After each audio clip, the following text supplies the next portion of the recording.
vision de l'architecture justement, Christine Lecomte, qui s'élève contre la destruction des bâtiments existants, vision qui mêle, et c'est très important, à la fois les enjeux pour la planète et pour la société, le vivre ensemble. Les deux sont intrinsèquement mêlés. Mais oui, parce qu'en fait, on se rend compte aujourd'hui qu'il y a 66% des déchets qui proviennent du BTP et des infrastructures. Autant dit que quand on nous demande, nous, habitants, de trier nos déchets, il faudrait qu'on demande aussi aux entreprises de construction de moins démolir. Ça vient les surtout... 2/3 des déchets en France sont issus du secteur du BTP, c'est oui, ce que vous nous dites. Et même 75% en Île-de-France. Ça veut dire qu'en fait, démolir n'est plus une option possible. Il faut réhabiter les bâtiments, il faut les réhabiliter, il faut rénover. En fait, il faut refaire de l'architecture à partir de l'existant. Et ce qui est extrêmement intéressant, c'est que ça touche notre histoire sociale, parce que souvent, les bâtiments, on a un attachement à eux. Démolir n'est plus une option. Les mots de la présidente de l'Ordre des architectes, Christine Lecomte, ces mots sont très forts. Son point de vue est sans équivoque. Cette position, cette conviction qu'elle évoque notamment dans cet extrait, on la partage tous, ici notamment sur cette table, mais je pense beaucoup aussi, tous ici présents. Nous sommes tous convaincus qu'il faut reconstruire la ville par la ville et pas sur la ville, pas venir démolir, venir changer, venir ce qu'on pouvait appeler avant parfois renouveler urbainement de manière drastique. On pense que les qualités existent et les qualités sont à révéler parfois. Ne sont pas visibles, sont peut-être parfois aussi à mettre en avant. Et c'est notre rôle à tous en tant qu'acteurs de ce domaine. Aujourd'hui, pour débattre autour de ces questions, on va parcourir avec mes trois intervenants ces questions-là. Donc, en premier lieu, Solène Peragros, qui est directrice technique chez Etamine, qui est donc un bureau d'études environnementales et conseil. Olivier Ventrop, qui est directeur de la partie patrimoine, président de la partie patrimoine et réhabilitation de chez Nexity, et Patrick Rubin, qui ne devrait pas tarder à nous rejoindre, qui est fondateur et directeur de l'agence d'architecture Canal. Et nous allons nous interroger sur la question, sur le comment faire, sur la question de comment rendre cela possible à grande échelle et quelles sont les conditions, les critères justement qu'il faut mettre en place avec différents acteurs de la maîtrise d'œuvre, de la maîtrise d'ouvrage et justement voilà, avec des points de vue, des attentions et des critères différents, mais avec un objectif qui est toujours le même pour tout le monde, comme on l'a évoqué. Solène, vous assurez la direction technique chez Etamine et vous coordonnez des activités de recherche en même temps que vos activités de direction de projet stratégique.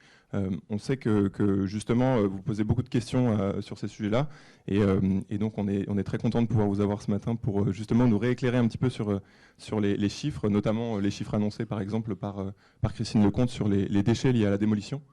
On va vous laisser nous remettre un petit peu contextuellement tout ce qui se passe aujourd'hui et tout ce qui est lié justement à cette démolition dans le bâti.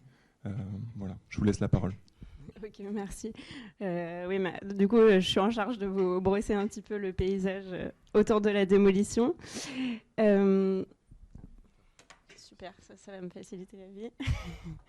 Bon, hyper rapidement, Etamine, on est donc un bureau d'études et de conseil. On est un petit peu partout en France. On a la particularité d'être une coopérative et d'intervenir sur les thématiques spécifiques de la performance énergétique, de la biodiversité, du bas carbone et du confort et de la santé à l'échelle du bâti et à l'échelle urbaine. Bon, pourquoi il ne faut plus démolir? Christine Lecomte, elle a un peu défloré le sujet. Il y a un enjeu de carbone, solutions constructives associées au coût carbone, un enjeu de maîtrise de la consommation des matières premières et de la réduction des déchets, mais aussi un enjeu sanitaire. Démolir, ça fait de la poussière. Un enjeu patrimonial, c'est aussi quelque chose qu'évoquait Christine Lecomte, c'est-à-dire que quand on détruit du patrimoine, on détruit en même temps une mémoire, certes une mémoire sociale, mais aussi une mémoire constructive avec souvent des filières locales, une capacité un peu bioclimatique du bâti ancien qui était souvent un peu plus régionaliste que ce qu'on peut produire en version contemporaine, et des dispositifs passifs d'adaptation climatique. C'est aussi un enjeu au regard de la biodiversité. Quand on détruit, on va détruire de la matière. On va souvent aussi agir sur des milieux, on va dire, riches en biodiversité et installés. Donc il n'y a pas de débat. Il faut pas détruire. Le petit diagramme qui est présent après, il essaye d'expliciter sur le côté là un petit peu le positionnement du bâti existant sur les 3 enjeux un peu de notre siècle et des futurs, on espère. Donc le bas carbone, la biodiversité, l'adaptation climatique. On voit que le bâti, c'est peut-être un peu dur à lire, mais le sens de ce diagramme, c'est de dire que le bâti existant, il part souvent avec un temps d'avance sur ces questions-là. Un temps d'avance sur l'adaptation climatique, un temps d'avance sur la biodiversité et même un temps d'avance sur le bas carbone avec les ressources constructives qu'on a mises en œuvre. Juste pour se donner un petit peu des ordres de grandeur, alors on m'a dit c'est quoi l'ordre de grandeur de l'impact carbone d'un projet de renouvellement par rapport à la démolition? Ça c'est une grande question à laquelle il faut répondre un petit peu sur mesure. Il y a tout comme projet de rénovation, d'extension, de tout ce qu'on veut. Du coup j'ai choisi de vous donner des chiffres plutôt sur des ordres de grandeur sur le bâti neuf en me disant qu'on allait parler de carbone évité. Donc ça c'est vraiment un exemple. Le diagramme de gauche là, il vous présente à peu près au cours de la durée de vie d'un bâtiment. Donc là on est sur du logement collectif qui serait construit aujourd'hui en Île-de-France, une version un peu type, en béton, chauffage au gaz. Et on voit que au long de sa durée de vie, sur 50 ans, il y a autant de carbone qui est émis par les solutions constructives, donc c'est la partie qui est le plus en bas, que de carbone qui est associé aux consommations d'énergie en exploitation. À peu près, juste pour se donner des ordres de grandeur, 50-50 et tout ça, ça nous fait quasiment 1600 kg carbone par mètre carré de surface habitable. Juste quelques chiffres. Si on décompose la partie du haut là, sur l'énergie, ce qui est intéressant de noter, c'est que on dit toujours le bâti ancien, c'est dur à rénover, on n'arrive pas aux performances énergétiques du bâti neuf. Juste pour garder en tête quand même que les consommations d'énergie dans le logement, c'est 50% du chauffage, mais aussi 50% le reste. Donc je ne suis pas en train de dire qu'il ne faut pas maîtriser le post-chauffage, j'essaye juste de vous replacer quelques ordres de grandeur. Il n'y a pas de raison que sur le bâti ancien, on consomme plus sur l'eau chaude sanitaire et sur les autres usages. Voilà, après on va s'intéresser dans la diapo d'après au bloc du bas, là, sur les solutions constructives, toujours en ordre de grandeur. On a à peu près sur un bâtiment neuf qu'on va construire 44% de l'impact carbone des solutions constructives qui est sur les lots structures. Donc tout compris. Si on rajoute à ça les lots façades, l'addition grimpe très vite. Donc intervenir sur le bâti ancien en conservant l'existant, c'est une économie de carbone, un gisement qui est très très important. C'est un peu fini pour ma partie théorique, non pas tout à fait. Il y a une façon spécifique de comptabiliser, donc il y a des gens qui se sont penchés sur cette question-là. Le carbone, quand on intervient sur une opération de rénovation, c'est un point qui est un petit peu technique, mais en gros, on va considérer que si on enlève des matériaux avant qu'ils soient amortis, c'est-à-dire avant qu'on les ait utilisés jusqu'à leur fin de vie théorique, là on conserve une dette carbone qu'on va bien prendre en compte dans les projets de rénovation. Par contre, toujours sur le plan théorique, l'addition est en quelque sorte effacée si les matériaux qu'on détruit sont déjà allés au bout de leur durée de vie prévisionnelle ou réglementaire ou conventionnelle, comme vous voulez. En tout cas, cette durée de vie, elle peut faire sourire. Elle est de 50 ans pour le gros œuvre. Ça nous dit ça un petit peu, que c'est pas grave de détruire du béton qui a 50 ans, parce que ça nous coûte zéro. Quand on fait des calculs on va dire, validés par les méthodos officiels. Bon, c'est juste un petit clin d'œil, mais c'est aussi pour que vous ayez ça en tête. Et quand on réemploie des matériaux du projet, ça c'est une comptabilité carbone qui est de 0. Voilà, ça peut se discuter aussi, mais c'est plutôt, on va dire là, un facteur encourageant. Si on fait le parallèle avec ce qui se passe sur le bâtiment neuf, donc c'est la RE 2020, j'imagine que vous en avez tous entendu parler, qui encadre la comptabilité solutions constructives sur le bâtiment neuf. Elle n'a pas de vraie déclinaison pour l'existant. Mais ce que je voulais souligner, c'est que c'est là aussi un calcul conventionnel qui ne permet pas du tout de modéliser correctement les conceptions un peu hors les clous. Typiquement les constructions provisoires ou démontables, pour lesquelles on va avoir en fait un poids carbone parfois un peu supérieur associé à voilà, des ouvrages métalliques, des assemblages métalliques qui se dévissent mieux. Et bien ça va être vu comme une dette et pas comme un point positif. Tout ce qui va concerner la réversibilité, avec par exemple des hauteurs sous plafond supérieur, enfin Patrick quand il sera arrivé nous en parlera bien mieux que moi, mais ça aussi c'est pas considéré comme quelque chose de positif quand on fait des calculs conventionnels. Quand on a des espaces qui sont pas tempérés, pas climatisés, ou quand on a des espaces à usage indéfini, ben, tout ça c'est pas vu par les méthodes officielles de comptabilité carbone. Donc je voulais juste, avec ce petit slide un peu théorique, vous inviter à prendre du recul sur ces démarches-là. Quand on fait des évaluations carbone, il faut mieux démolir, il vaut mieux reconstruire. Parfois, on ne voit pas tout dans ces études théoriques et c'est important de prendre un peu de hauteur de point de vue par rapport aux méthodes réglementaires. Je l'ai dit, mais je le redis quand même, il n'y a pas de cadre réglementaire qui encadre l'intervention sur l'existant par rapport à la maîtrise carbone des solutions constructives. Rien ne vous oblige aujourd'hui et ne vous obligera dans le futur à rénover avec des écomatériaux, par exemple. Il n'y a pas du tout d'encadrement réglementaire. L'encadrement réglementaire, aujourd'hui, il se concentre sur le volet énergétique, avec en logement la progressive interdiction des passoires énergétiques et en tertiaire, un décret tertiaire qui est déjà en vigueur. Le seul, on va dire, volet qui considère cette question, c'est le label BBCA Rénovation, qui va en fait proposer une approche carbone un peu globale sur les bâtiments, sur les projets de rénovation, en valorisant plutôt que... Enfin voilà, c'est un enjeu plutôt de valorisation du déjà là.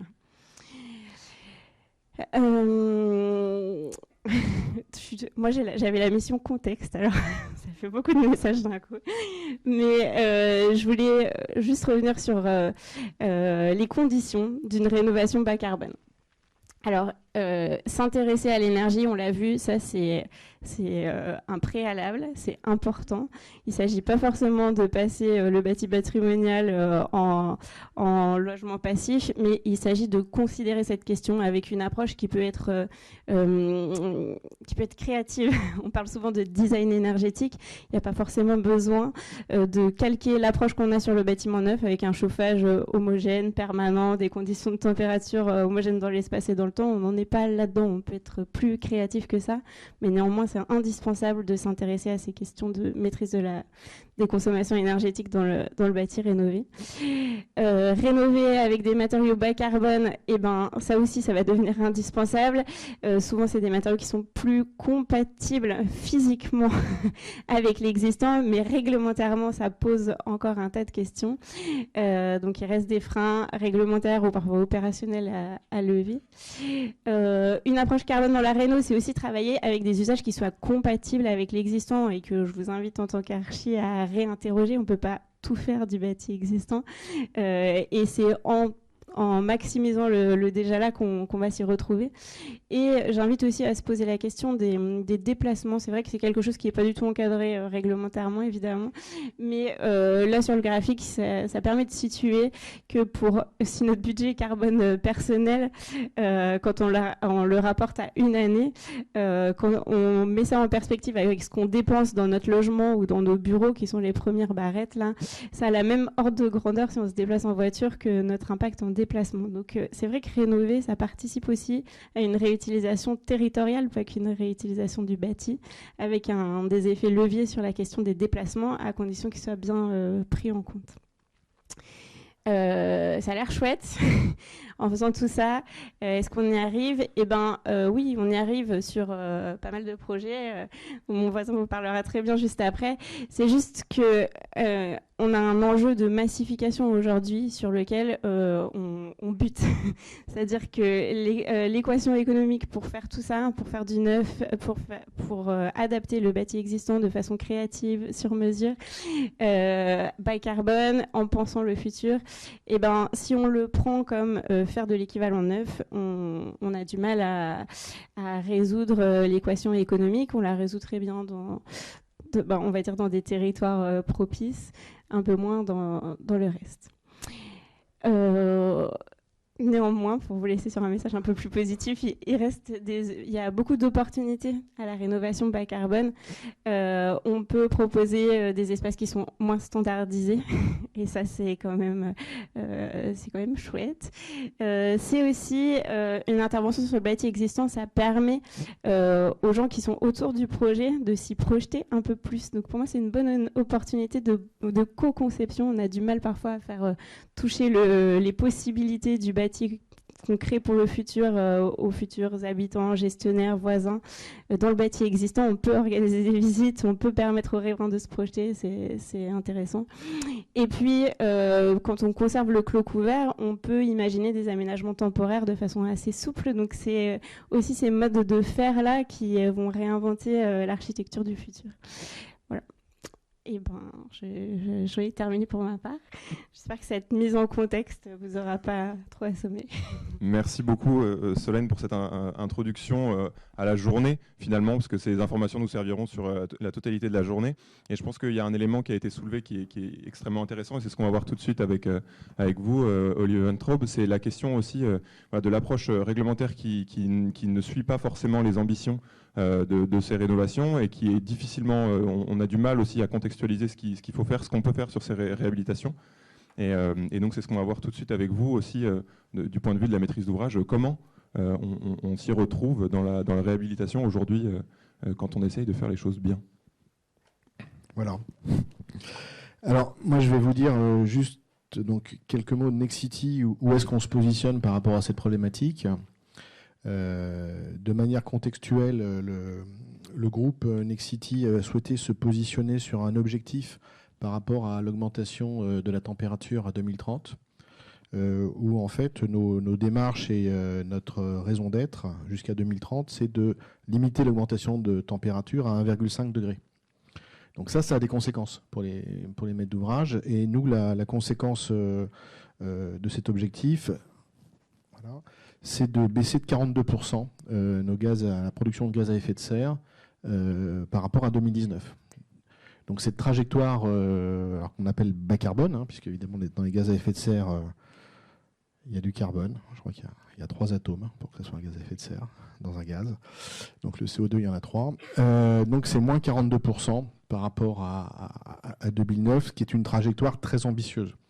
Donc comment on le fait ? On le fait effectivement en neuf, avec l'utilisation de matériaux bas carbone. On a déjà été 4 fois lauréat du BBCA. Mais ça se décline avec une autre action assez récente, on va dire, sur la question de l'existant et comment l'existant peut être justement un gisement de bas carbone et contribuer à cette trajectoire bas carbone à terme. Donc, quand on s'intéresse à cette problématique-là, on se rend compte qu'on a des actifs qui sont frappés aujourd'hui par un paradigme, un changement de paradigme très fort, qui est à la fois le climat et l'environnement. Le climat, parce qu'en fait, on a l'effet gaz à effet de serre, et l'environnement qui repense en fait l'usage des actifs, de la manière dont ils interviennent sur l'environnement. Donc on communique beaucoup sur la ZAN, qui est un élément fort.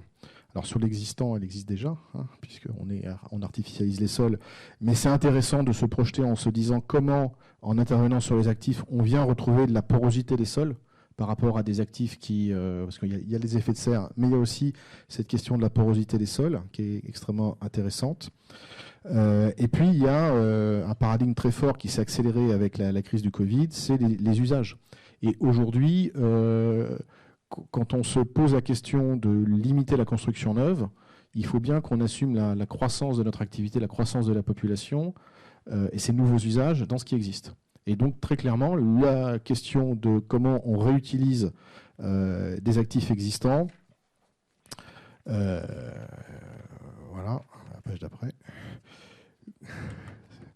Comment on réutilise des actifs existants est capital, puisque le rôle du maître d'ouvrage, c'est de donner du sens à ce que l'on fait. c'est de donner un sens, donner une trajectoire. Et le sens qu'on doit donner, c'est pas uniquement un sens technique, en disant voilà, on veut transformer les choses parce qu'il faut les transformer, et on va mettre de la technique pour transformer les choses. On va transformer les choses parce que ça a un sens pour tout le monde. Ça a un sens pour les utilisateurs, ça a un sens pour les propriétaires d'actifs. Et c'est quoi ce sens aujourd'hui ? Et ce sens aujourd'hui, notre conviction, c'est de repenser des usages dans des actifs. Alors, contrairement à ce que vous disiez, je pense qu'on peut tout transformer. Et dans des actifs qui, aujourd'hui, sont devenus obsolètes par l'usage et effectivement par les contraintes thermiques. Donc là, je vous ai mis en image quelques actifs, évidemment, qu'on a travaillé, parce qu'on va vous montrer comment, et on va vous expliquer toutes les... Mais ça, je pense qu'on a un public qui connaît, si on existe, parce qu'il y a plein de problèmes pour faire les choses telles qu'on les a prévues, donc c'est grâce à nous que ça sort. Donc là, vous avez nous 3 typologies d'actifs qu'on trouve intéressants à transformer dans les zones urbaines. Donc, il y a ce que j'appelle les actifs industriels. Donc là, vous avez en haut à gauche, vous avez 2 garages. Alors, on en est à 3 ou 4 garages qui sont des garages silos qui sont aujourd'hui en obsolescence totale. Donc, c'est les 2 bâtiments en haut à gauche, on va en parler tout à l'heure. Vous avez les actifs économiques, donc vous voyez les immeubles de bureaux, qui, parce que les plateaux sont plus conformes à la demande actuelle, et parce que le décret tertiaire en a rendu aussi des passoires, parce que quand on parle de décret tertiaire, en fait, c'est en langage tertiaire la passoire thermique du logement, avec des objectifs extrêmement ambitieux de baisse des émissions de carbone. Je crois que c'est moins 60% à 2050. Ce qui, en termes de CAPEX, fait que mais on va y revenir, fait que les propriétaires d'actifs seront contraints d'engager des travaux importants et significatifs pour mettre aux normes ces bâtiments, pour autant que ces travaux aient un sens au niveau de leur rentabilité économique. Parce que si on conjugue cette contrainte économique avec un rendement locatif pour des surfaces qui sont aujourd'hui obsolètes par rapport aux demandes du marché, on se retrouve avec des actifs en fait qui sont rincés, c'est-à-dire dans lesquels on a une taux d'occupation qui baisse, donc peu de rendement locatif et une perspective de travaux extrêmement importante. Ce qui fait que même si les propriétaires ont des valeurs d'expertise de ces actifs, ils savent très bien que la valeur à terme, à moyen terme, va être extrêmement diminuée par les travaux à faire et avec une absence de potentiel de location. Donc la question de qu'est-ce qu'on fait de ces immeubles est importante pour ces propriétaires d'actifs. Donc là, on voit qu'on en a transformé 3. Et puis enfin, il y a les actifs patrimoniaux qui sont extrêmement qualitatifs et qui participent du panorama urbain et du paysage de la ville, qui sont très fédérateurs dans les quartiers et même dans les villes, qui sont des motifs de fierté, qui eux aussi connaissent des problèmes d'obsolescence. Donc en bas à droite, là, vous avez l'hôtel Ponsardin à Reims.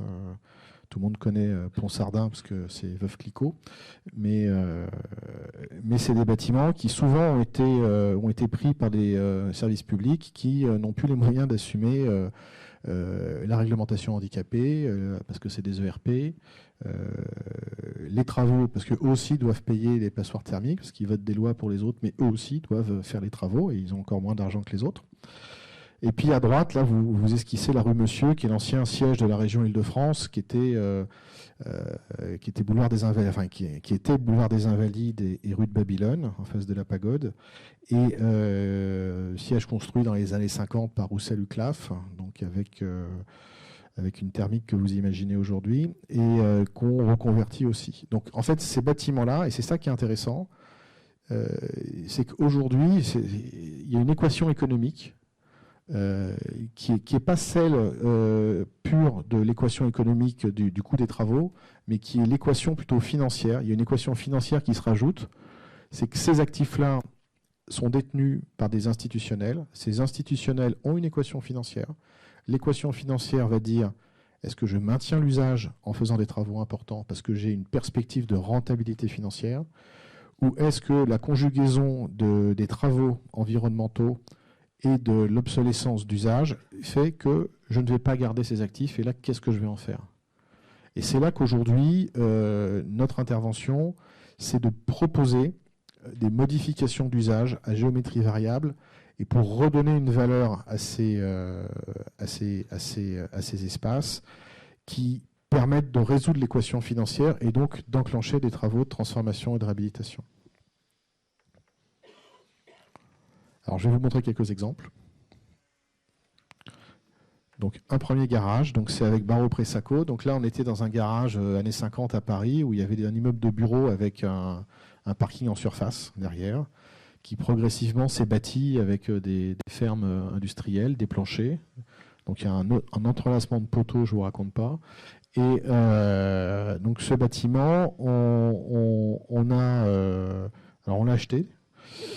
Et on le transforme en logement. Alors on voit on dépose la façade parce que elle est un peu merdique, si vous me passez le terme. Il n'y a rien à garder. Donc on dépose la façade pour faire une façade en béton fibré en béton fibré et puis on surélève un peu. Alors la surélévation, on parlait de la réglementation. C'est ce qui nous a permis d'avoir une équation économique qui permette de transformer ce bâtiment, parce que la loi Elan nous permet de déroger à certaines règles, notamment du PLU, quand on a un bâtiment qui n'est pas du logement et qu'on transforme en logement. Donc là, en l'occurrence, on a un gabarit supplémentaire qui est apparu et qui nous a permis d'avoir l'économie qui permettait d'avoir une valeur supérieure à la valeur d'usage de l'actif. Voilà. Donc on a eu une vingtaine de recours. On a gagné au tribunal, on est en cassation, mais on aura bientôt une réponse favorable. On est à Paris, je le rappelle. Il y a du recours. Donc là, vous voyez un peu la tranche de l'existant. Donc la rampe est déposée, on en a profité pour recréer un patio central pour venir éclairer les façades logement et donc de venir dédensifier la parcelle, puisque sinon, effectivement, c'est un peu dur sur un pavé de faire des logements. Donc on vient recreuser, déposer des planchers pour faire une cour au milieu à la place de la rampe. Sur l'image suivante, vous avez... Alors je prends un peu de temps parce qu'il y a Patrick Rubin qui est en train d'arriver aussi. Il est arrivé ? Pardon, très bien. Donc je vais accélérer. Là, on est sur un bâtiment que tout le monde doit connaître puisqu'on est juste derrière le pavillon de l'Arsenal à Paris. C'est rue Agrippa de Bigné, avec une façade années 30 un peu sympathique. Donc là, c'est pareil, on garde les planchers, on garde la façade qu'on vient isoler, on vient repercer des cours à l'intérieur, retrouver la pleine terre, et on fait 80 logements. Donc changement d'usage, parking en logement, avec une hauteur sous plafond qui passe. Image d'après, immeuble de bureau, tertiaire, un peu rincé, très longtemps vide. On est à Champs-sur-Marne, au pied de la gare du Grand Paris, en plein secteur étudiant. Donc là, on transforme en co-living le bâtiment. Donc on garde le plancher, la façade qu'on vient étendre par une deuxième peau, et on trouve des extensions, on le voit derrière les agrafes qu'on vient poser, et en surélévation, pour faire un bâtiment qui vient offrir une offre de co-living en secteur étudiant qui est très demandé, conserver une partie de bureau et avoir un socle actif qui vient se connecter à la gare du Grand Paris. Donc ça, c'est extrêmement important, c'est que c'est l'occasion sur des sites hyper centraux, quand on réhabilite, de venir remailler le territoire avec ce bâtiment en créant des usages qui viennent animer le quartier. Là, vous avez ce que je vous ai indiqué sur le bâtiment de l'ancien siège de la région Île-de-France. On a 15 000 m², donc on retrouve un usage de bureau sur une partie. Et sur la partie arrière, qui est à peu près 30% des surfaces, c'est ce que vous avez sur la droite. Vous avez un avant-après. On fait une résidence pour étudiants, parce que les bâtiments s'y prêtaient bien. Voilà, donc là, il y a un bel espace qui est réutilisé dans les étages hauts. Là, vous avez un autre bâtiment de bureau. Alors ça, c'est des permis en cours. Alors, les travaux sont en cours sur Invalide. Là, c'est le permis est purgé sur Gennevilliers. Donc, vous avez en haut à droite le bâtiment tel qu'il était dans son jus et vide depuis un certain nombre d'années. Et le bâtiment transformé à droite qui fait un mixte entre une partie en œuvre. On voit qu'il y a une surélévation à droite sur le parking. Et puis, une transformation du socle avec des commerces, des bureaux dans les étages inférieurs et des logements dessus. Donc c'est des exemples de changement d'usage. Donc avec Petillier Priou comme architecte. Donc là à l'intérieur vous avez une image de comment on vient reconquérir les surfaces. Donc l'idée c'est en fait de venir réutiliser des surfaces de bureaux et de les rendre habitables. Donc on ne va pas chercher à modifier trop la structure. On va d'abord chercher à retrouver une isolation. Donc nous, on travaille souvent une double façade, c'est-à-dire qu'on vient, plutôt que déposer la façade sur rue, recréer un espace tampon à l'intérieur, donc on le voit sur cette image-là, pour avoir un jardin d'hiver, retrouver des éléments qui viennent isoler.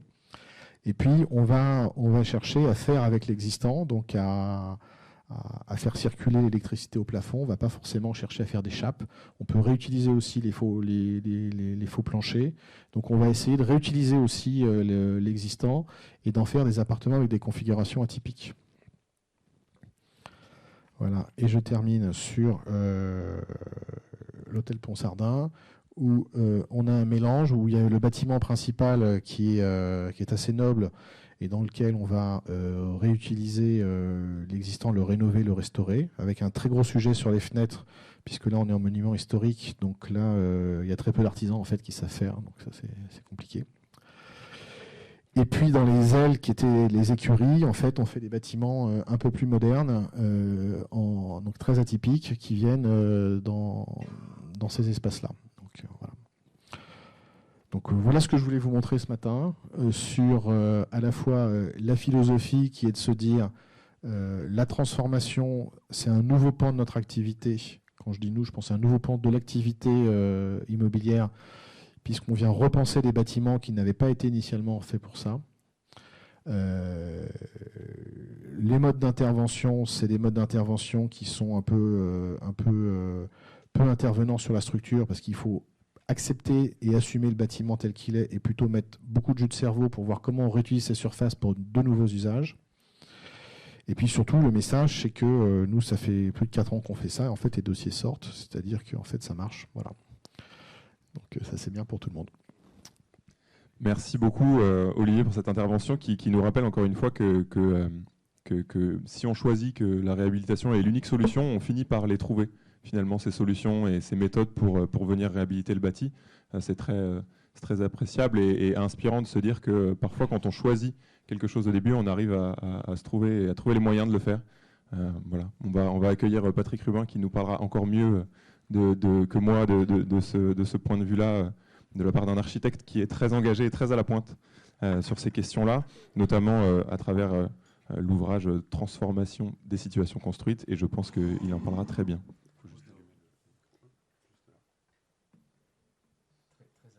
Très à la pointe, je ne sais pas, mais très en retard. Enfin, non, je vous ai entendu. Hein, je vous ai entendu. Alors, les images. Bon, j'y vais tout de suite. Bon, très vite dit, Canal, c'est une agence d'architecture tout à fait classique. Hein. Enfin, on dit toujours ça et on se pense toujours singulier, mais ce qu'on fait, c'est... Depuis une dizaine d'années, on fait de la recherche. On ne fait pas vraiment de recherche. C'est plutôt empirique. Ce n'est pas du tout scientifique. S'il y a parmi vous des gens qui sont doctorants, ce n'est pas dans ce thème-là. C'est à la fois un atelier qui produit, et chaque fois qu'une question nous est posée, c'est-à-dire qu'on a un projet ou on gagne un concours, on fait un peu comme Pérec, c'est-à-dire qu'on essaye d'épuiser le sujet. Et par exemple, j'entends parler de résidence étudiante, on s'est toujours posé la question, mais pourquoi c'est 18 mètres carrés? Pourquoi c'est des machines avec 200 salles de bain, 200 kitchenettes? Enfin, c'est vraiment des questions qu'on se pose régulièrement. Bureau, logement. En ce moment, on est en train de préparer un 3e petit livre. Ils sont là, les livres. Qui traitera des zones, ce qu'on appelle les mauvais lieux, les laissés pour compte, enfin tous ces lieux où forcément Nexity arrivera un jour, parce que ce sont des délaissés qui sont le foncier de demain. Et comment s'y prendre? Comme aujourd'hui on se pose la question, enfin c'est notre sujet, comment réentreprendre des bâtiments qui ont déjà été construits pour des fonctions alors qu'on veut les détourner. Et le premier, je finirai par ça, c'est pourquoi construire des bâtiments affectés alors qu'on pourrait ignorer l'affectation, la destination, c'est vrai, le mot destin d'un bâtiment, et on peut l'interroger et se dire qu'on pourrait après tout construire des plateaux sans forcément leur donner d'affectation au départ. Donc c'est ce qui va mener à construction réversible, j'en parle à la fin. Le sujet, donc, c'est la transformation. Ça a été très bien dit. La question carbone, la question des déchets, ça nous prend de plein fouet, assez tardivement d'ailleurs, c'est étonnant. Comme la question de la transformation, c'est vraiment ce qui a fondé Canal au départ, alors que mes copains y partaient sur les ZAC, enfin sur le neuf. Et c'est vrai qu'on a une culture du déjà là qui a certainement nourri les recherches que nous faisons aujourd'hui. Mais je me suis toujours interrogé, là vous voyez le petit gars qui est sans casque en train de démolir, on est au Carré Saint, c'est l'ancienne prison des femmes, pour ceux qui connaissent, au Carré Saint-Lazare, qui est en haut du Faubourg Saint-Denis. Juste dessous lui, on sait qu'il y a des vestiges d'un ancien couvent. Tout ceci a été masqué. Bon, et aujourd'hui, c'est fini, quoi. C'est vraiment fini. Je vois plus de politique qui serait capable d'assister à ce qu'on appelle, non pas une démolition, c'est un autre nom. Non, c'est pire que ça, je crois. Je vais le retrouver. En tout cas, ce qu'on efface, c'est à la fois le bâtiment et la mémoire de ce qui a été vécu ici. Et on peut même dire la mémoire de ceux qui l'ont conçu, construit, la question de la ville, tout ce qui est ressurgi d'ailleurs de ceci. Parce que vous savez, on brise ces barres parce que c'est pas tellement qu'elles soient plus capables, hein, c'est parce que socialement, sur une trentaine d'années, en fait, c'est le crack. C'est la question des déviances qui fait qu'on détruit ces bâtiments. Et je ne vois pas aujourd'hui un élu capable de décider de ça. Regardez la question qui se pose sur la tour de l'INSEE. Il y a une montée en puissance de beaucoup d'assos. Je ne sais pas comment ça va finir. Or, le permis de construire, il est accordé. Donc, je serai à la place du politique, je ne serai pas à l'aise. Hein. Enfin, je suis loin d'être à la place du politique. Alors, je vous parle de rue de Mouzaïa pour la RIVP destinée au Crous. Nous avons gagné, il y a quelques années, une consultation pour faire que ce bâtiment, donc on rejoint des sujets qu'Olivier vient d'illustrer, des bureaux qui ont devenir des logements. Et ce bâtiment a failli être cassé. RIVP savait, je dis comme ça, un peu vaguement que c'était je dis vaguement, mais je ne critique pas, hein, que c'était un bâtiment de Claude Parent, un des rares qu'il y a à Paris, un bâtiment assez hostile, abîmé, qui avait été squatté, enfin, une belle aventure de squat, enfin même, il y a eu quand même 2 meurtres. Et dans le bâtiment tel qu'il était, la question c'était est-ce qu'on l'efface ou on ne l'efface pas. Ça, c'est la question de l'État. Or, l'État a vendu à la ville pour 20% de la valeur, ce que vous ne pourriez pas, s'obtiendrait jamais ça. C'est entre institutions. Hein. Pourtant, on demande. Hein, mais... Vous demandez. C'est ce qu'on appelle la loi du flot. C'était une des cotes pour pouvoir faire du logement social ou des bureaux. C'était la sécurité sociale auparavant. Et c'est donc un bâtiment assez emblématique de Claude Parent, époque brutaliste, assez bien fait, même très bien fait, que l'on retrouve aujourd'hui. Alors mes amis concurrents, ils ont un peu dans le concours détruit, et nous on a tout de suite décidé de pas du tout détruire. Et on est allé voir Claude Parent avant sa mort et il était ravi qu'une équipe reprenne ce travail. Il nous a surtout expliqué qu'il s'était intéressé qu'à la façade. Et c'est vrai, si vous connaissez les petites rues de la Mouzaïa, enfin, on est très très loin. Enfin, c'est vers la place des Fêtes. Bon, ce bâtiment, on va donc j'ai envie de dire presque le réparer et pas faire de réhabilitation lourde. Vite fait, des plans, tout ceci, ceux qui s'intéressent, il y a un petit bouquin, je l'ai appelé et je l'ai apporté, et puis c'est tout à fait disponible sur le site. Hein. Enfin, je vous dis ça surtout pour parents. On a réussi à le faire inscrire architecture remarquable, et il était très très bien fait. Enfin, je suis passé un peu vite sur les plans, mais regardez comme c'est un plan intelligent parce qu'on a en fait un escalier à la Chambord au centre. Pourtant, c'est un immeuble épais. Hein. Nous, on fait plutôt des immeubles de 13 mètres, je vous dirai pourquoi après, d'épaisseur. Immeuble épais qui distribuait des bureaux, et aujourd'hui ce sont des logements, des micro-logements pour étudiants, pour artistes, pour jeunes travailleurs, et il y a évidemment un Fab Lab dans les sous-sols. Le plan, pourquoi je dis qu'il est intelligent? Parce qu'on a un escalier central, donc à double révolution, donc on sort tout le monde et tous les effectifs, et un petit escalier d'appoint qui est tout en bas de l'image. 6000 m² existent pour le jet des voitures, c'est fini, il n'y aura plus de voitures à Paris, donc ces 6000 m² sont libres. C'est intéressant parce que c'est aussi des capacités en sous-sol, en infrastructure qui vont, comme les zones et les friches, intéresser beaucoup d'opérateurs. Et vous dire donc l'intelligence du plan, hier bureau, aujourd'hui logement.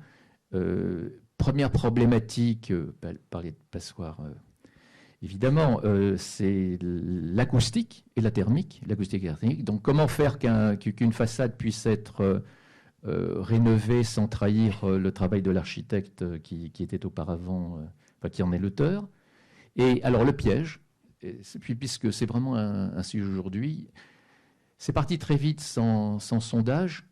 Les planchers étant supposés porter 250 kg mètre carré, très vite tout le monde s'est dit écoute, 250 ça va, c'est bon, enfin tout va bien pour la portance, mais l'acoustique dans l'habitat ça marche pas. Et donc je veux dire vraiment c'est important, enfin c'est une autocritique globale, hein. On a rentré 2000 tonnes de béton dans ce bâtiment en béton qu'on ne voulait pas détruire. Vous voyez le paradoxe. Et je vous entendais, Solène, hein, c'est ça, j'entendais Solène dire que ce n'est pas à tous les coups qu'on peut dire qu'un bâtiment peut rester...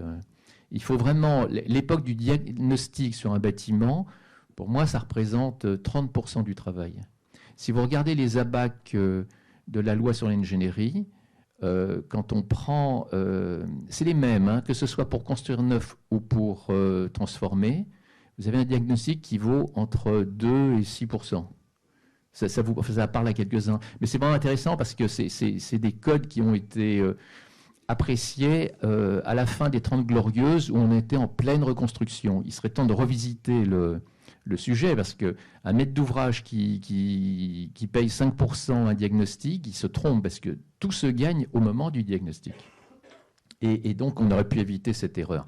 Après, la loi Elan aurait pu aussi nous aider, mais c'était trop tôt, à se dire qu'on n'était pas obligé d'avoir le plan Paris acoustique impeccable et qu'on pouvait transiger. Mais c'était pas encore le temps. Mais j'ai vraiment tout fait pour avoir des chapes sèches. On a non seulement mis du béton sur tous les planchers, mais évidemment sur les escaliers, puisqu'on les conservait. Enfin, c'est vraiment... c'est pas du tout anecdotique. C'est comment est-il possible aujourd'hui de rentrer 2000 tonnes de béton dans un bâtiment déjà construit qu'on veut sauver. Les étudiants, ça va. Enfin, ils sont. Ah oui, je reviens sur cette image. Donc là, on fait une opération classique, soignée à des prix tout à fait corrects, et les étudiants vivent bien, les travailleurs, tout ça. Et je vais voir le directeur de la RIVP. Ça va, je suis dans les temps? Presque. Je vais aller un peu plus vite. Mais ça, c'est le plus important. C'est ce que je voulais vous dire aujourd'hui. Vous voyez, le gris, on est dans... c'est parents qui fait ça pour des bureaux. Nous, on arrive après, on fait ce qui semble être jaune, hein, c'est ça. Donc, satisfaction. Et je vais voir le directeur de la RIVP, je lui dis, on vous a vendu une opération beaucoup trop chère, qui a duré beaucoup trop longtemps. Je vous propose de réfléchir une prochaine fois à une solution beaucoup plus industrialisée, de travailler sur du hors-site, de faire entrer dans votre jeu de concurrence avec les entreprises des industriels pour, ça c'est schématique, hein, la troisième image. Ce qui est bleu, on considère que c'est l'état du bâtiment tel qu'il est et on le nettoie un peu comme ce parking, si vous voulez. Enfin, on fait exactement ça. Et après, hors site et hors temps, on est capable, avec des industriels, de fabriquer des composants, des éléments, des pods des petites boîtes, des meubles, des grands meubles qui vont rentrer dans le bâtiment. Et c'est vrai, quand on voit cette image, et on la connaît tous, hein, cette image, c'est vraiment ce que j'appelle le solide du bâtiment, ce qui a été fondé, ce qui est structuré, ce qui a été construit par des compagnons avec des grues, enfin tout ceci, donc on est tous d'accord, je pense aujourd'hui pour dire arrêtons de casser. Seulement, on ne nous dit pas comment rentrer dans le bâtiment, de nouveau rentrer dans le bâtiment avec de nouveaux composants. Ce qu'on fait, c'est qu'on utilise les outils du neuf. Et donc, rentrer les outils du neuf accompagnés par les normes qui sont de plus en plus draconiennes font que ces bâtiments, quand on va les réparer, enfin c'est plus que les réparer, faire des grosses réhabilitations, ils vont coûter un budget plus élevé que si jamais on construisait. Donc si on réfléchit dans 5 ans, alors qu'aujourd'hui la doctrine c'est on ne casse plus, il y aura tous les opérateurs qui vont remonter auprès des institutions, dire mais on ne peut pas parce que nos prix sont impossibles, le temps est plus long, enfin on n'est pas dans une économie qui fonctionne avec l'époque. Alors, de cette réflexion, on s'est dit, dans ce cas-là, c'est un peu ce que je venais proposer au directeur de la RIVP, hein. Dans ce cas-là, si on a un casier, pour ceux qui se souviennent de Corbu, hein, si on a un casier, on va rentrer des modules dans les casiers. Ces modules seront autosuffisants. Ça marche très bien pour du micro-logement, hein, ce que je vous dis. Modules autosuffisants, ça veut dire que c'est les modules eux-mêmes qui sont thermiques et acoustiques. Donc on n'a plus besoin d'envelopper le bâtiment, je dirais en fait de le massacrer une seconde fois. Il est brut, vraiment comme ce parking, et à l'intérieur, on fait rentrer comme des caravanes. Donc encore une fois, ça marche très bien pour le micro-logement. Il y a des réflexions qui se font maintenant pour de plus grands logements. Et alors, évidemment, un chantier se fait en double flux, si on peut dire. C'est qu'il y a tout ce qui est grosses œuvres et ce qui est fluide, les principaux. Et puis après, à proximité de Paris ou en région, se fabriquent ce qu'on appelle en hors-site tous les composants de seconde œuvre. Alors, évidemment, ça peut être théorique, mais quand on regarde l'histoire, on sait que les Japonais ont déjà travaillé dessus. Même on peut remonter au médiéval. Hein. Quand on voit un studiolo dans une église, c'est exactement ça. C'est pour lutter. Enfin, c'est toujours ce contraste entre le grand parapluie et l'endroit où nous serons confortables. Citizen fait ça avec ses hôtels. C'est la Hollande. Les Japonais ont fait ça depuis longtemps. Et évidemment, pour appuyer nos propos, on est allé voir comment fabriquer des tiny houses ou aussi à Saint-Nazaire, comment on fabrique des cabines de paquebot. Et c'est impressionnant parce que ce que vous voyez là, c'est fini, zéro défaut, livré. Oh là là, attendez, je vais revenir. J'aurai pas le temps de vous faire voir réversible, je pense. Vous voyez, ça existe, hein, c'est l'industriel, c'est ce que notre président réclame qu'on mette en avant. Hein. Ce monde BTP, ce monde-là ne se parle pas. Et évidemment, vous dire aussi qu'avec toutes mes gesticulations auprès de la RIVP, je me suis inscrit à un deuxième concours sur Ajuscio, les Barcassans. Je l'ai évidemment perdu, alors que toute la démonstration que je suis en train de vous faire nous semblait conquérante. Donc ça, c'est les barres de l'architecte Cassan. Enfin, donc c'est pas nous qui les ferons, mais pourtant on a fait toute cette démonstration à l'appui des industriels que nous sommes allés voir en réfléchissant comme eux, et dire qu'on peut rentrer par le sommet ou par le flanc d'un bâtiment des composants que vous venez de voir. Donc tout ceci, si vous le souhaitez, est accessible librement, comme les petits bouquins. Voilà. Et puis, peut-être sans commentaire, je vous dis, sur le réversible, c'est tout à fait autre chose. Mais en fait, je vous dis au moins un mot, construire réversible, c'est-à-dire que pour pouvoir réintervenir sur des bâtiments avec la méthode, une des méthodes, il y en a plusieurs, hein, des méthodes. Demain, on n'a plus le droit de construire des bâtiments avec des refends, avec des murs porteurs. Il faut tout simplement être poteau dalle, poteau poutre, encore une fois comme ce parking. Et je n'ai pas le temps de vous en parler. Mais je veux dire que il il y a un AMI, il y a 3 ans, en même temps que la loi Elan se lançait avec un volet qui s'appelle le permis d'innover. Un concours avait été donc mis en place. Nous, on l'a gagné en proposant ceci.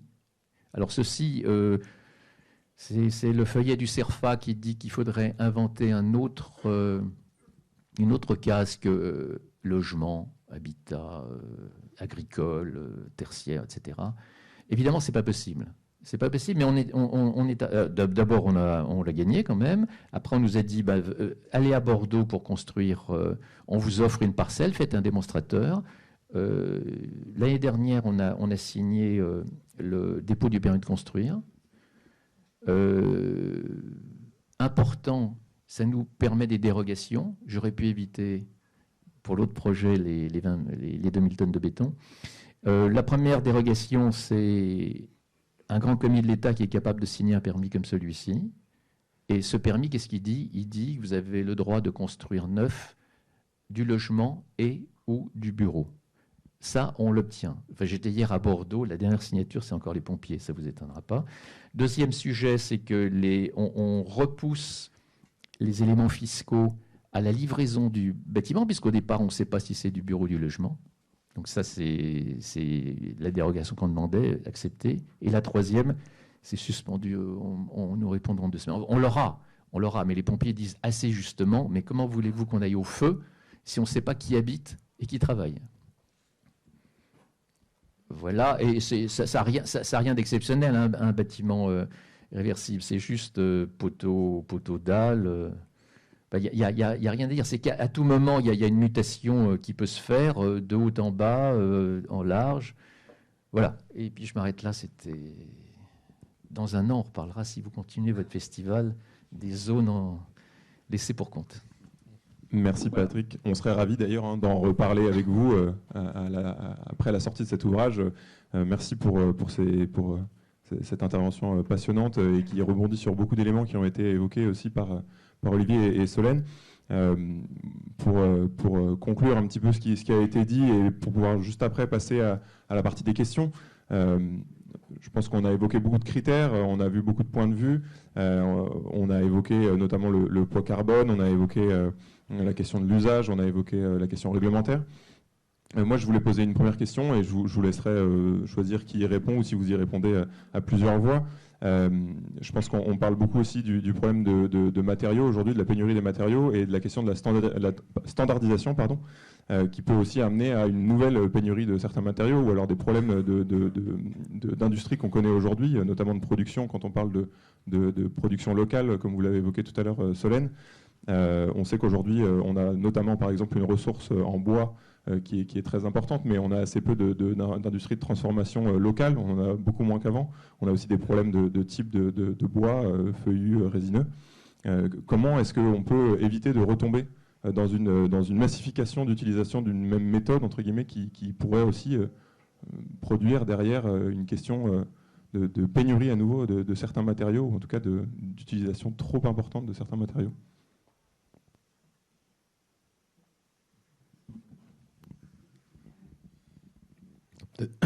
Patrick, non, tu industrialises, Patrick.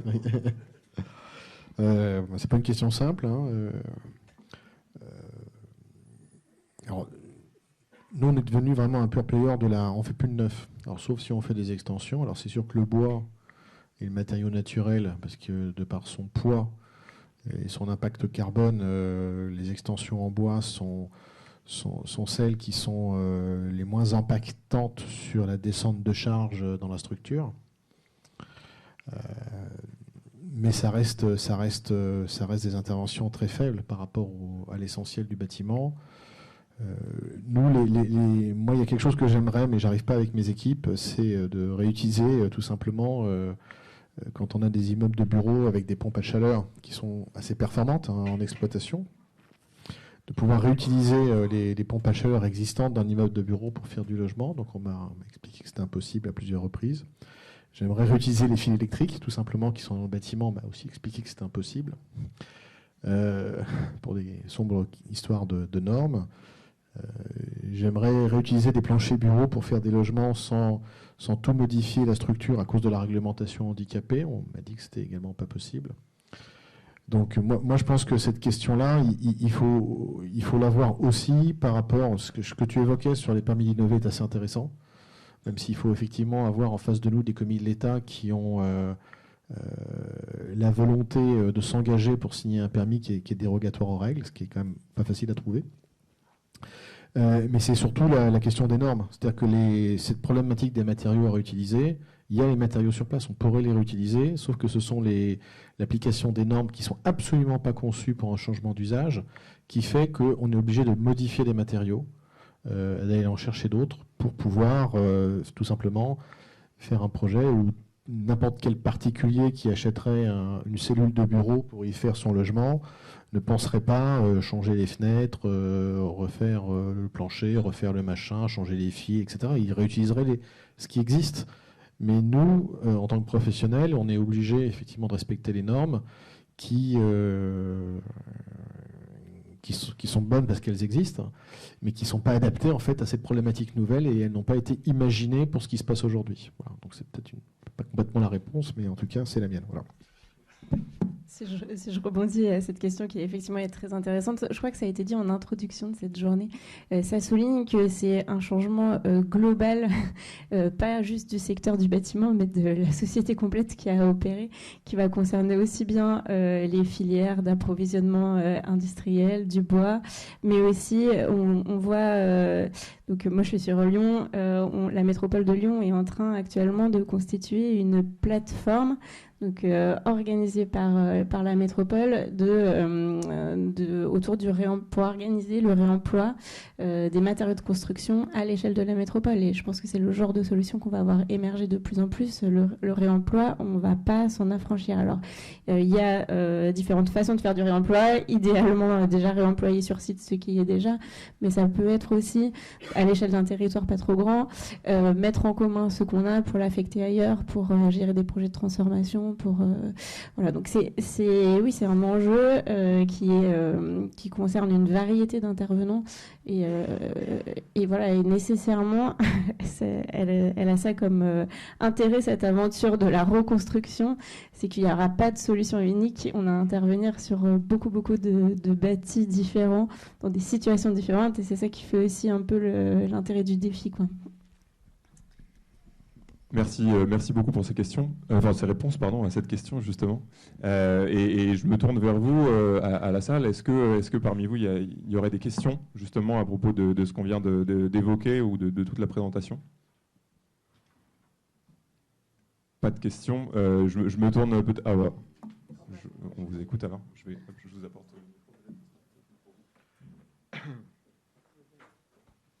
Bonjour, je me présente, Maïnémé Sogeprom. Vitamine, on travaille régulièrement avec vous. Moi, j'ai retrouvé, je m'occupe de la technique, de l'innovation et de l'éco-conception, donc je retrouve des éléments que je connais bien et Olivier, les difficultés qu'on connaît tous bien. Je voulais juste soulever un point tout à l'heure, Solène, quand vous avez parlé en rénovation, vous avez dit on va que sur la thermique. Dans nos nouveaux DPE, on a quand même la composante carbone, donc elle est aussi impactante. Et une autre question dans le même sens, on a parlé des déchets générés par un chantier, par le BTP en général, donc par un chantier neuf souvent. Quand on fait du réemploi, c'est très bien et c'est ce qu'on s'attelle à faire. Puis vous connaissez peut-être le booster du réemploi puisqu'on a adhéré à ça pour justement améliorer le réemploi. Mais quand on fait un chantier souvent de transformation de bureau en bureau, on génère quand même beaucoup de déchets. Est-ce que vous avez une idée du delta entre le neuf et une restructuration complète où on garde que le béton, qu'on démolit quand même une partie du béton, etc. Nous, on a fait les calculs, la différence, c'est pas encore joyeux. Donc, il faudrait arriver effectivement à faire de la reconstruction sans avoir à tout casser, à refaire les cages d'escalier, à refaire tout, parce que l'équation aujourd'hui, elle n'est pas... Puis financièrement, n'en parlons pas. Alors, je vais commencer par la première question. Effectivement, je me suis peut-être un peu exprimée rapidement. Le DPE, le nouveau DPE, il a deux composantes. Une composante consommation énergétique, une composante impact carbone des mêmes consommations énergétiques. Donc, quand je disais qu'ils ne voyaient pas la partie carbone, c'était la partie carbone associée aux solutions constructives, en fait. Voilà, les deux moitiés qui étaient dans ma présentation du départ.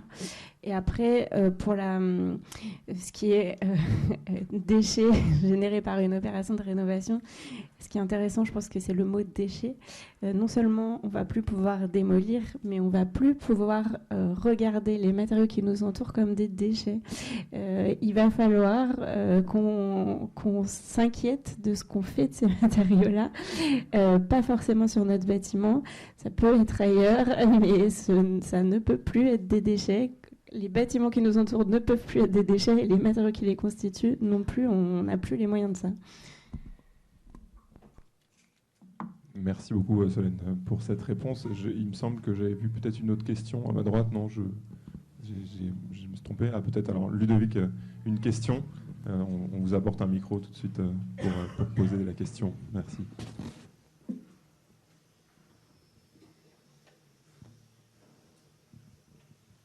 C'était plutôt pour un commentaire qui prend le complément de ce qui a été dit. On ne peut plus considérer les bâtiments comme des déchets, on ne peut pas considérer les territoires comme des déchets, on ne peut pas considérer ce qui sort des chantiers comme des déchets. C'est très très nouveau. Et vous verrez cet après-midi, il y a une partie de la modernité qui est consacrée à cette question du déchet. Mais la question du déchet et la question du carbone, en fait, ne doit pas masquer non plus d'autres enjeux qui sont les ressources disponibles. La question... combien de terres, combien de planètes faudra-t-il pour arriver à construire, y compris des restructurations? Donc il y a la question de la matière disponible, il y a la question de la biodiversité.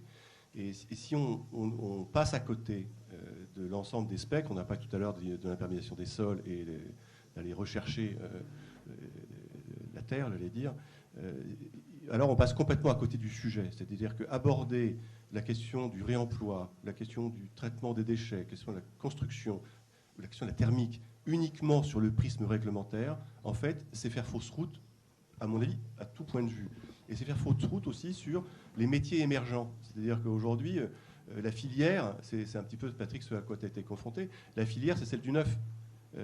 La filière de la rénovation, de la restructuration, voilà, ce sont des choses qui sont venues naître. On voit bien que ce sont des métiers spécifiques, que les gens qui savent faire du neuf ne savent pas faire de la réno et vice-versa, et que ça ne suffit plus. Il faut maintenant aller nourrir avec d'autres compétences et d'autres regards tout ce qu'on doit réinjecter dans un bâtiment et dans son territoire à l'occasion d'une rénovation. Voilà, c'était pas une question, c'était un commentaire. J'essaie de... Les ingénieurs ESTP, en général, ils sont formés pour construire. Les étudiants en architecture, ils sont formés pour construire. On commence à avoir des masters transformation. Celui qu'on a fondé à Marne, Belleville a toujours réfléchi à ça. Il y a également l'école de Normandie et Versailles s'y met. C'est quand même assez étonnant de voir que... Il y a une raison à ça, c'est que toute une génération d'architectes, la mienne, elle a construit, elle n'a pas transformé. Donc c'est très difficile d'être dans une école, d'enseigner et d'enseigner quelque chose qu'on ne connaît pas. Donc ça s'explique ça, mais c'est de tout temps, de tout temps. Donc entre les ingénieurs et les architectes qui n'ont pas été familiers à tout ceci, c'est que si vous allez chez Vinci, il y a un étage, par exemple, construction logement, et il y a un autre étage, construction bureau. C'est des gens qui se parlent peu, sauf à la cafette, et qui ont même des salaires différents, des approches politiques différentes, des réseaux différents. Donc c'est déjà dire, là je suis passé à réversible, c'est que à force de distinguer les savoirs, on n'arrive plus, avec bon sens, de se dire qu'un bâtiment a été construit, qu'il faut le regarder. J'insiste beaucoup sur ça. Mais pour le regarder, on n'est pas légion ici, dans ce beau parking-là, où j'ai le souvenir d'avoir vu une Harley Davidson. On n'est pas légion parce que... mais enfin, c'est pas vrai, c'est pas vrai. Tous les CV qui arrivent à l'agence aujourd'hui, c'est je veux sauver la planète. Alors, ils nous repèrent parce qu'il y a les petits bouquins. Il y a 10 ans, c'était je vais être chef de projet à 30 ans chez Leclerc ou Lyon, parce que c'est ça ma destinée. Il y a vraiment un changement qui est en train de se faire dans les esprits, on le sait bien, sauf que si jamais les industriels ne nous suivent pas, si les donneurs d'ordre ne nous suivent pas, on n'est pas dans le process du grand changement. Et dernière chose, la reconstruction. Là, je trouve que c'est une révolution qui est aussi importante que la reconstruction de la France dans les années 50. Il y a eu des process, pour ceux qui se souviennent des chemins de grue. Les chemins de grue ont emmené des systèmes constructifs qui ont fait qu'aujourd'hui, tous les bâtiments qui ont été construits avec des voiles, des banches, des façades porteuses, des refends, sont très difficilement recomposables. Donc ça commence avec la responsabilité du BTP et la possibilité en construction de trouver d'autres modes de construction, d'autres modes constructifs, et la possibilité en transformation de penser plutôt à la réparation. Et quand on pense réparation, on est capable de se dire qu'on jette moins, on regarde plus, et on forme des gens qui vont devenir les porteurs du sujet qui nous intéresse ce matin. Je vais juste rebondir sur ce que tu dis, c'est qu'il y a un élément qui est quand même très important, c'est, on a peu parlé en tout cas à ce stade, c'est la volonté des élus. Combien de projets de transformation, de réutilisation d'actifs sont tout simplement bloqués parce que l'élu ne souhaite pas que le projet évolue, qu'il n'a pas la vision de ce que l'objet transformé peut apporter sur son territoire. Et on a collectivement en fait une obligation de rendre désirable, séduisant et donner du sens à cette utilisation pour qu'on considère les actifs existants comme une matière première à travailler, pas comme une matière première à démolir, mais comme une matière première à travailler et d'avoir quand même... Alors la loi Elan était une étape, mais je pense que la loi Elan, elle est utilisée à 10%, on va dire, par rapport à ce qu'elle peut permettre de produire, parce que les élus ne veulent pas. Ils ne veulent pas et ils ne veulent pas utiliser des dispositions qui sont à leur main pour faciliter les choses.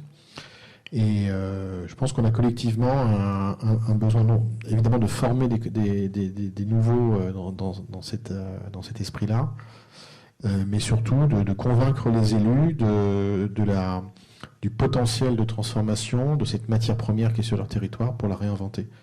Et ça, aujourd'hui, on n'y est pas encore. Voilà.